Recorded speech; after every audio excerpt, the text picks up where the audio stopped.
जय बागेश्वर धाम। हर हर महादेव।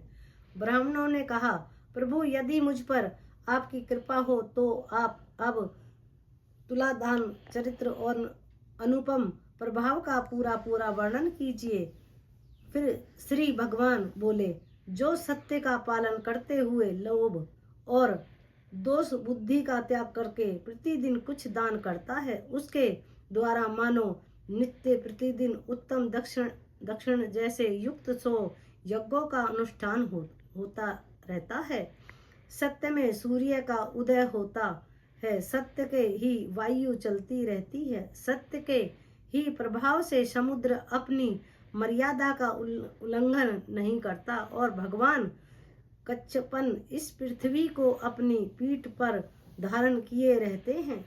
सत्य से ही तीनों लोकों और समस्त पर्वत टिके हुए हैं। जो सत्य में भ्रष्ट हो जाता है, उस प्राणी को निश्चय ही नरक में निवास करना पड़ता है। जो सत्य वाणी और कार्य में सदा संलग्न रहता है, वह इसी शरीर से भगवान के धाम में जाकर भगवान स्वरूप हो जाता है।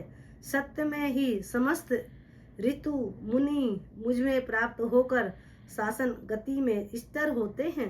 सत्य में ही राज युधिष्ठिर 80 वर्ष चले गए।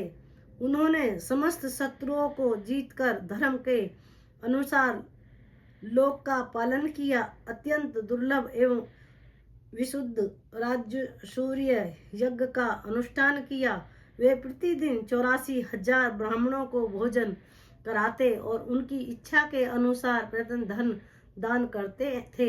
जब यह जान लेते कि इनमें से प्रत्येक ब्राह्मणी दरिद्र दूर हो चुकी है, तभी उस ब्राह्मण समुदाय को विदा करते थे। यह सब उन्होंने सत्य का ही प्रभाव था। राज्य हरिश्चंद्र सत्यानंद आश्रम लेने से ही वहां परिवार तथा अपने विशुद्ध शरीर के साथ सत्यलोक में प्रतिष्ठा है। इसके सिवाय और भी बहुत से राज्य हैं। महर्षि ज्ञानी और यज्ञकर्ता हो चुके हैं। इसलिए जो सत्य बोलता है, सत्य की राह पर चलता है, उससे बड़ा कोई यज्ञ नहीं है।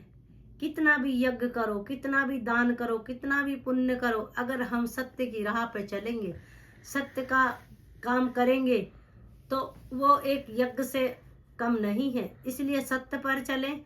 अगर तुम झूठ बोलते हो, झूठ की बुराई पर